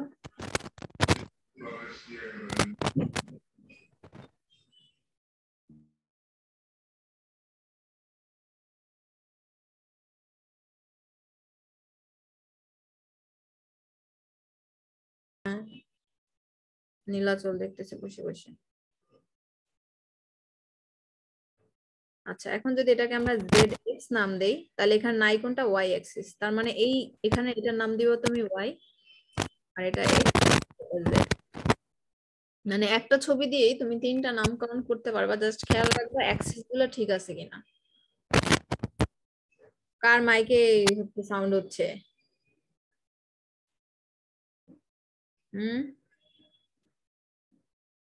আচ্ছা, আবার যদি আঁকি আমরা এখানে ওয়াই আর জেড, তার মানে এক্স ওয়াই জেড নাম দিই আমরা আগে অ্যাক্সিস গুলার। এখন এখানে নাই কোনটা, এক্স অ্যাক্সিসটা এখানে অনুপস্থিত, তার মানে একটা ডাম্বেল আঁকবো আমরা এক্স এর উপর দিয়ে। আর একটা ডাম্বেল তুমি এই বরাবর আঁকতে পারো অথবা এই বরাবর আঁকতে পারো, তোমার ইচ্ছা, তুমি যে এই বরাবর আঁকো। তো এই গেল আমাদের ওয়াই জেড। একটু বাসায় যদি 1-2 বার প্র্যাকটিস করো তাইলে কিন্তু এই আঁকাটা তো ইজি, অত কঠিন কিছু লাগবে না তোমাদের কাছে। এখানে নাই কোনটা, ওয়াই নাই, তার মানে ওয়াই অ্যাক্সিস বরাবর একটা ডাম্বেল আঁকো আর একটা ডাম্বেল এমন ভাবে আঁকবা যেটার মধ্যে দিয়ে কোনো অ্যাক্সিস করবে না। তো এই গেল আমাদের x y y z d z x. আর এক্স স্কোয়ার ওয়াই স্কোয়ার সহজ আছে। এক্স ওয়াই জেড, এখানে যে 2টা অ্যাক্সিস আছে ওই 2টা অ্যাক্সিস বরাবরই তুমি ডাম্বেল লিখে দিবা। তো এটার আঁকা আরো ইজি। সেম ভাবে এখানে আছে শুধুমাত্র জেড অ্যাক্সিস, তার মানে এক্স ওয়াই জেড, এখানে যেই বরাবর আছে ওই বরাবর ডাম্বেলটা এঁকে দিবে। আর একটা এখানে কোনো ডাম্বেল হবে না, ওইটার শেপটা চেঞ্জ হয়ে এরকম হয়ে যায়, গোল হয়ে যায়। তো এটা হচ্ছে জেড স্কোয়ার। এবং এই শেপ গুলো হচ্ছে অনেক কিছু এক্সপেরিমেন্ট করে তারপরে এই শেপ গুলো বানানো হয়েছে। তো এগুলোর জন্য অনেক বড় বড় ইকুয়েশন আছে, তো ওগুলো আমাদের সিলেবাসে নাই দেখে আমরা পড়তেছি না। ইভেন আমি নিজেও কেমিস্ট্রিতে আমাদের এগুলো পড়াই নাই, তো দরকার নাই এগুলা। এগুলো অনেক ইকুয়েশন করে করে তারপরে এই ছবি পর্যন্ত আসছে আর কি।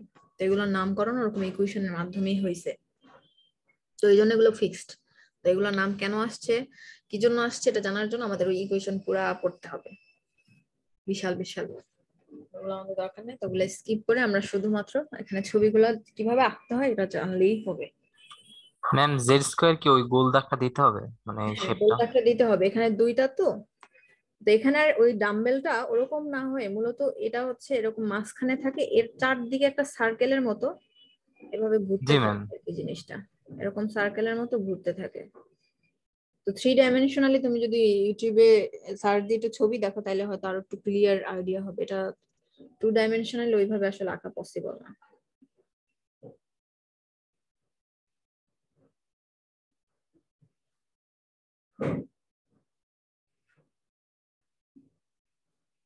এরকম যাই হোক পারি না 3 ডাইমেনশন আঁকতে, যেমনি হয় অমনি। ম্যাম পাইছি, সমস্যা নেই ম্যাম। ওকে, তো এগুলো একটু প্র্যাকটিস করবো আঁকা, পরীক্ষায় হয়তো একটা দুইটা আঁকা আসতে পারে, যেটি ওয়াই জেড আঁকো বা জেড এক্স আঁকো বা জেড স্কোয়ার আঁকো, এরকম একটা দুইটা আঁকা আসতে পারে এক্সামে। কত মার্কের ম্যাম? 1-2 মার্ক, বেশি না। আর এফ আঁকার দরকার নাই, এফ অনেক ডিফিকাল্ট আঁকা।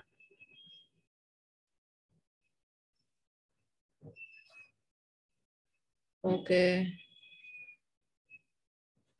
ম্যাম হুম, ভালো হতো যদি একটু বোর্ডে আঁকা দেখাইতে পারতেন আর কি, কারণ আঁকা আঁকি তো অনেক আছে। এটা কি আমি বোর্ডে আঁকি নাই? কোন বোর্ড? আমার বাসায় কোনো white white board board ma'am. ওরকম তো নাই বোর্ড। ম্যাম থাকলে ভালো হতো আর কি, ওই হাতে আঁকাটা সুন্দর হয় আরো। হ্যাঁ জানি, এটা তো মাউস সারা থাকলে ভালো হতো টাচপ্যাড ম্যাডাম, দিয়ে এটারই আঁকতেছি, মানা। থাক ম্যাডাম, এটাই তার সুন্দর। উল্টা হচ্ছে। ওয়াও চিত্র বোর্ডে হচ্ছে আঁকলে তো ম্যাডাম। হাতে আঁকলে আরো সুন্দর হইতো। ম্যাম স্লাইডে আছে না এগুলো দেওয়া? হ্যাঁ স্লাইডে দেয়া আছে, তাহলে ম্যাম দেখলে বোঝা যাবে। স্লাইডে দেয়া আছে অলরেডি। ম্যাডাম আমাদের কোর্স মানে এটার স্লাইডটা কি দিয়ে দিছিলেন? না এখন দিয়ে দিব না, দেই নাই, ক্লাসের পরে দিয়ে দিব। আচ্ছা এরপরে এই চ্যাপ্টারে আমাদের 3টা রুলস আছে, এই 3টাও আগে পড়ছো, আব্বার প্রিন্সিপাল, পলি, যেটা আমরা পলির বর্জনে কি পড়ে আসছি, মিমস এর রুল পড়ে আসছি, ওগুলা এই যে জিনিস আছে।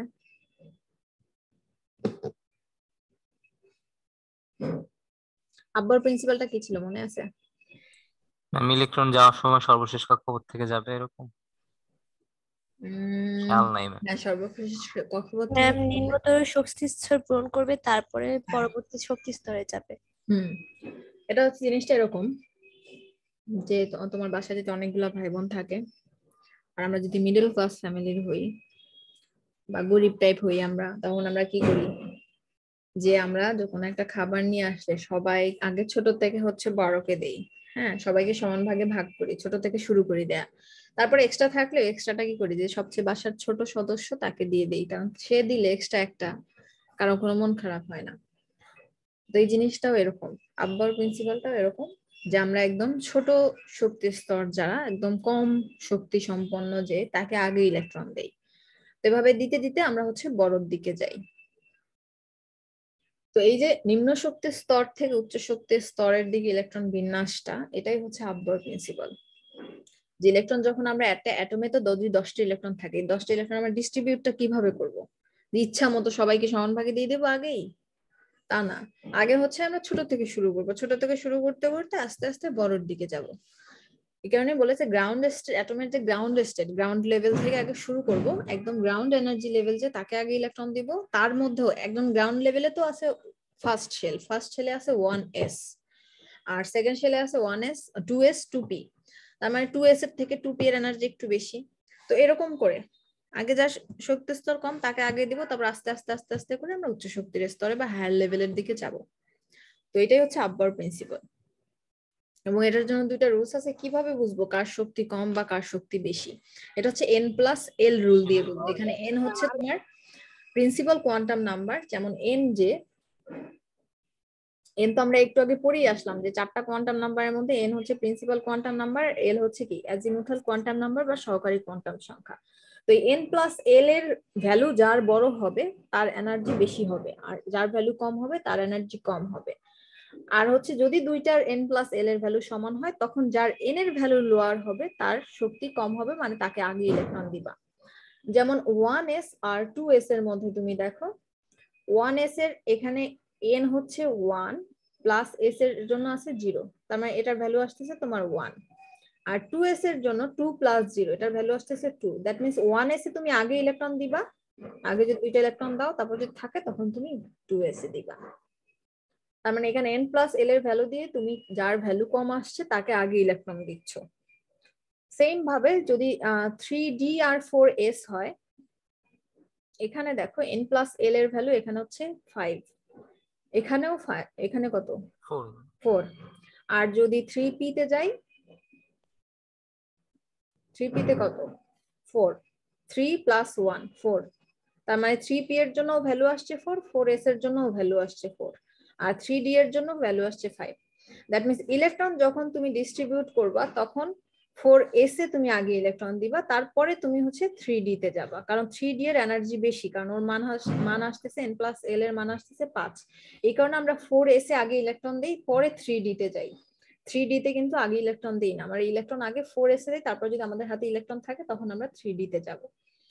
আর 3p এবং 4s এর দুইটার ভ্যালুই সমান, তাহলে এখানে কেমনে বুঝবো কার এনার্জি কম বেশি? এখানে যার n এর ভ্যালুটা কম, এটার n এর ভ্যালু আছে 3, তার মানে 3p তে আমরা আগে ইলেকট্রন দিব। তো এই দুইটা রুলস এর কম্বিনেশন হচ্ছে আপওয়ার্ড প্রিন্সিপালটা বিল্ড আপ হয়। যেমন এখানে টাইটানিয়ামের একটা ইলেকট্রন বিন্যাস দেয়া আছে, এখানে দেখো 3s এর পরে 3p তে দিছে, 3p এর পরে কিন্তু আগে 4s এ ইলেকট্রন দিছে, তারপরে 3d তে আসছে। এখানে আগে লেখা মানে আগে ইলেকট্রন দিছে এরকম না, এটা আগে লিখলেও হয়, তুমি যদি পরে লেখো এরকম 3d টা পরে লেখো তাও কারেক্ট, দুইটাই কারেক্ট ওয়ে। বাট ইলেকট্রন যখন তুমি ডিস্ট্রিবিউট করবে তখন আগে তোমাকে 4s এ দিতে হবে, তারপরে 3d তে আসতে হবে।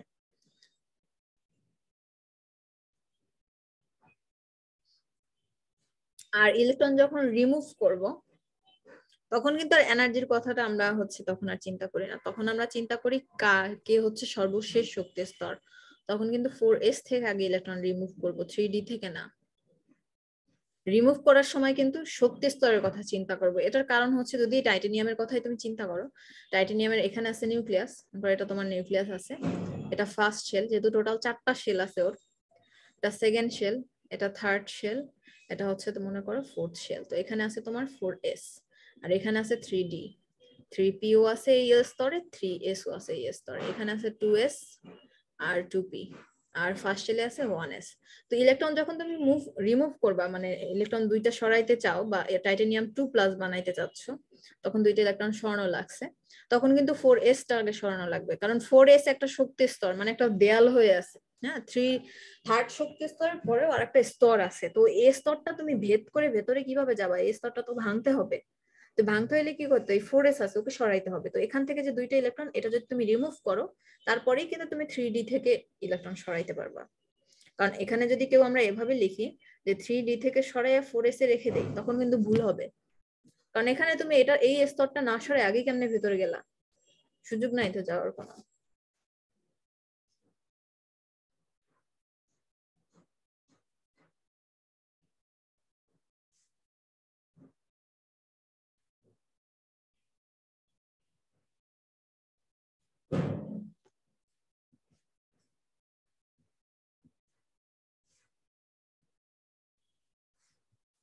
আচ্ছা, আয়রনের ইলেকট্রন বিন্যাস বলো তো।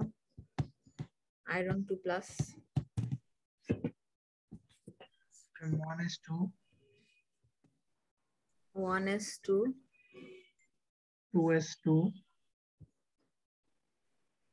2p6, 3s2, 3p6, 3d, 4s2 যাবে আগে। আচ্ছা, 3d6 দিয়ে দেন ম্যাম, 4s যেহেতু 0 3d6 ম্যাম। এখন ম্যাম 0 হবে, ইলেকট্রন দুইটা কম যায়, এই জন্য ম্যাম। এইটা আমরা অনেকে করি কি, যেরকম ইলেকট্রন বিন্যাস করার পরে আগে 3d থেকে সরাই দিই, এরকম রাখি, এরকম করি, তো এটা কিন্তু ভুল। হ্যাঁ, এটা কিন্তু ভুল, ঠিক আছে? এইভাবে যেন না করি, হ্যাঁ, পরীক্ষার সময়। জি ম্যাম।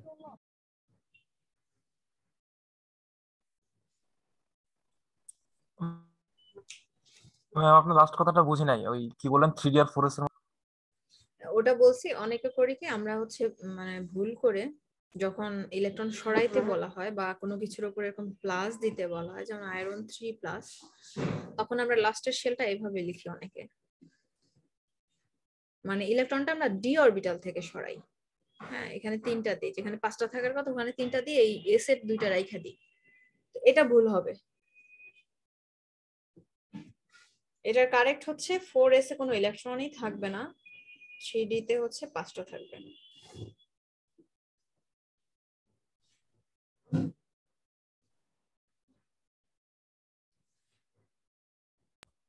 ম্যাম এই যে এসপিডিএফ এগুলো সর্বোচ্চ পাওয়ার গুলো যদি একটু লিখে দিলে সুবিধা হতো, আমি ভুলে গেছি তো 9 পড়ছিলাম। কোনটা? এই যে এসপিডিএফ এগুলো সর্বোচ্চ পাওয়ার গুলা। পাওয়ার মানে সর্বোচ্চ ইলেকট্রন সংখ্যা নাকি? হ্যাঁ যেমন SF2, পরে বাকিগুলো কি হ্যাঁ, PS6 এতে মনে থাকে হয়। তোমার 2টা ইলেকট্রন, পিতে থাকে ম্যাক্সিমাম 6টা ইলেকট্রন, ডিতে থাকে ম্যাক্সিমাম 10টা ইলেকট্রন, একটু আগে বললাম তো এফে থাকে ম্যাক্সিমাম 14 ইলেকট্রন।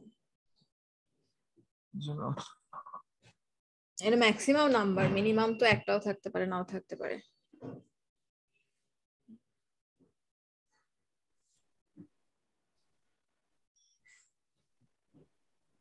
হুনস রুল কাকে বলে?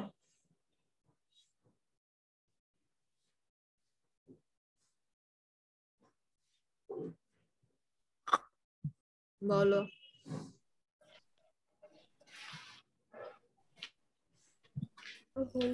হচ্ছে প্রত্যেকটাতে আগে একটা একটা মানে প্রত্যেকটা স্তরে আগে একটা একটা করে ইলেকট্রন যায়, পরবর্তীতে মানে খালি মানে প্রত্যেকটা সেলে খালিটা আগে পূরণ করে একটা একটা করে পূরণ করে পরবর্তীতে আবার মানে করে। এটার ইয়াটা হচ্ছে প্রত্যেকটা স্পিনে ম্যাম বিজোড় সংখ্যক ইলেকট্রন প্রবেশ করবে এবং স্পিনগুলো ম্যাম ইলেকট্রন স্পিনগুলো ম্যাম একমুখী অবস্থায় প্রথমে প্রবেশ করে তারপরে ম্যাম বিপরীতমুখী প্রবেশ করবে। পেয়ার্ড হলে তখন বিপরীতমুখী হবে, আনপেয়ার্ড হলে একমুখী অবস্থান করবে। একমুখী তো থাকবে। এটার তোমার মেইন ইয়াটা হচ্ছে যে সমশক্তি সম্পন্ন অরবিটাল যেগুলো আছে ওগুলাতে যখন আমরা ইলেকট্রন বিন্যাস করব তখনকার ক্ষেত্রে প্রযোজ্য। সমশক্তি সম্পন্ন বলতে বোঝাচ্ছে যেমন পি অরবিটালের 3টা ভাগ আছে তাই না, P X, P Y, P Z. Same ভাবে তোমার ডি এর 5টা আছে, এফ এর 7টা আছে। তো এই 3টা অরবিটালে তুমি যখন ইলেকট্রন বিন্যাস করবা, মনে করো পি তে তোমার 3টা ইলেকট্রন আছে, তখন শুধুমাত্র এখানে এভাবে যদি আমরা বসাই দিই যে 3টা ইলেকট্রন এভাবে করে যদি বসাই, এটা কিন্তু ভুল হবে। এখানে যেহেতু ওদের শক্তি সমান বলছে, আমরা বলছি সমশক্তি সম্পন্ন, কারণ পি এক্স এর এনার্জিও যা, পি ওয়াই এর এনার্জিও তা, পি জেড এর এনার্জিও তাই। এদের ডিরেকশন আলাদা, 3টা 3 ডিরেকশনে যাচ্ছে, তার ডিরেকশনের দিকে অরবিট হচ্ছে এদের, কিন্তু ডিরেকশন 3 দিকে হইলো এদের এনার্জি তো সমান, কারণ এটা 3টাই পি অরবিটাল। এদের এল এর মানও এল প্লাস এন যদি তুমি বের করো দেখবা 3টার ক্ষেত্রে সেমই আসে। তো 3টার যেহেতু এনার্জি সমান, তার মানে এখানে যদি 3টে ইলেকট্রন থাকে তখন তোমাকে সমানভাবে ডিস্ট্রিবিউট করতে হবে, মানে সমান ভাগে 3জনের মধ্যে যা পাবে সমানভাবে দিতে হবে, কারণ 3জনের শক্তি সমান। এরপরে যদি তোমার এক্সট্রা কোনো ইলেকট্রন থাকে, মনে করো এখানে আরো একটা ইলেকট্রন আছে, তখন তুমি ইলেকট্রনটা যে কোনো মানে এটা হচ্ছে যে কোনো জায়গায় তুমি দিতে পারো, বাট আমরা করি কি বইয়ে বোঝার সুবিধার জন্য আমরা প্রথম থেকে শুরু করি। তার মানে এই না যে আমি পি জেড এ দিলে ভুল হবে, জাস্ট হচ্ছে একটা ইয়া রাখার জন্য বা সমতা রাখার জন্য বা বোঝার লেখার সুবিধার্থে আমরা হচ্ছে আবার প্রথম থেকে শুরু করে আবার হচ্ছে দিতে থাকি। তো এই যে 3টে ইলেকট্রন যখন আমরা সিঙ্গেল সিঙ্গেল বসাইলাম, তখন 3টার কিন্তু ডিরেকশন দেখে একই ডিরেকশনে, হয়তো তুমি উপরের দিকে দিবা, নাহলে নিচের দিকেও দিতে পারো। আর যখন 2টা পেয়ার্ড হয়ে যাবে তখন 2টা ডিরেকশন 2 দিকে যাবে, কারণ স্পিন কোয়ান্টাম নাম্বার যে এস আমরা পড়ছি ওখানে কিন্তু একটা ছিল হচ্ছে তোমার আপার স্পিন, একটা থাকবে লোয়ার স্পিন। তো এইভাবে, তো একটা যদি আপ স্পিন হয় আর একটা অবশ্যই আমাকে লো স্পিন দিতে হবে। 2টার ডিরেকশন যদি আমি একই দিকে দিই তাহলে হবে না, এটা ভুল হবে। সেম ডি অরবিটালের ক্ষেত্রেও ডি এর যে 5টা আছে ওরকম 5টা ইলেকট্রন থাকলে 5 ভাগে ভাগ হবে, 5টায় 5টা বসাবা, আর এক্সট্রা থাকলে তখন আবার প্রথম থেকে আমরা শুরু করব। তো এখানে যদি P2 থাকতো তখন কি করতাম, তো এখানে P2 থাকলে এরকম প্রথম থেকে বসায় যেতাম, ওর একটা দিতাম ওর একটা দিতাম, যে কোনো একজন ফাঁকা থাকবে। এটাই হচ্ছে হুনসের রুল। মানে এর হুনসের রুলটা মূলত সেম এনার্জি যাদের আছে তাদের জন্য প্রযোজ্য। আর একটা আছে পলি এক্সক্লুশন প্রিন্সিপাল, যেটাকে আমরা পলির বর্জন নীতি বলি। এটা হচ্ছে তোমার একই অরবিটালে যখন 2টা ইলেকট্রন থাকে, যেমন এস অরবিটালে যদি 2টা ইলেকট্রন থাকে, পি অরবিটালে যদি 4টা 6টা বা 2টা ইলেকট্রন থাকে, পি এক্স এ 2টা, পি ওয়াই তে থাকতে পারে 2টা, এরকম একই অরবিটালে যখন 2টা ইলেকট্রন থাকে, এই 2টার যে 4টা কোয়ান্টাম সংখ্যার মান আছে, প্রত্যেকটা ইলেকট্রনের জন্যই কিন্তু 4টা কোয়ান্টাম সংখ্যার মান আছে। কোয়ান্টাম সংখ্যার মানগুলো কি কি? নাম হচ্ছে তোমার এন, এল, এম আর এস, মানে principal quantum number, azimuthal quantum number, magnetic quantum number, spin quantum number. এই দুইটা ইলেকট্রনের জন্য যে প্রত্যেকটার জন্য চারটা চারটা করে তোমার কোয়ান্টাম নাম্বার আছে দুইটা ইলেকট্রনের জন্য, এগুলো সবগুলো সমান হবে না।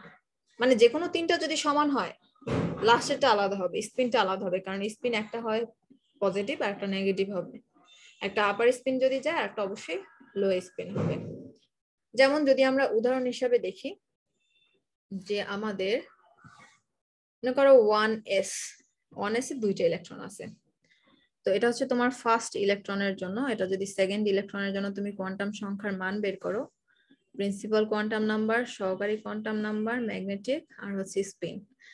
তো এখানে যেহেতু 1s ধরছি আমরা, তার মানে n এর মান 1 আসবে দুইটার জন্যই। আর s অরবিটাল, s এর জন্য l এর মান আসবে 0, আর l এর মান 0 হইলে সবসময় m এর মানও 0 হবে। আর s কি হবে, একটা ইলেকট্রনের জন্য যদি প্লাস হাফ হয় আর একটা ইলেকট্রনের জন্য মাইনাস হাফ হবে। তার মানে তুমি দেখতেছো একই অরবিটালে দুইটা ইলেকট্রনের যদি চারটা কোয়ান্টাম সংখ্যার ভ্যালু আমরা বের করতে চাই, তাহলে প্রথম তিনটা সমান হলেও লাস্টটা আলাদা হবে, স্পিনটা আলাদা হবে। তো এটাই হচ্ছে পলের বর্জন নীতি।